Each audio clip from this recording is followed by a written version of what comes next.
ชีวิตและความตายเกิดขึ้นกับชีวิตของทุกคน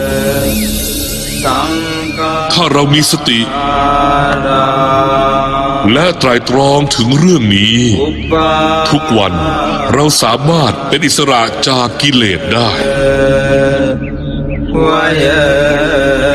เราสามารถอยู่อย่างสงบมีความสุขและมีความพึงพอใจได้เสมอ นี่คือความหมายของทุกศาสนา นี่คือความจริงของทุกชีวิต มันไม่เคยเกิดหรือแตกดับ ไม่มีการสร้างหรือการทำลาย ไม่มีอะไรสั้นลง ไม่มีอะไรยาวขึ้น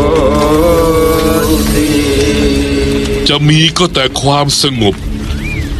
ทุกหนแห่งทุกหนแห่งทุกหนแห่งสังการะอุปา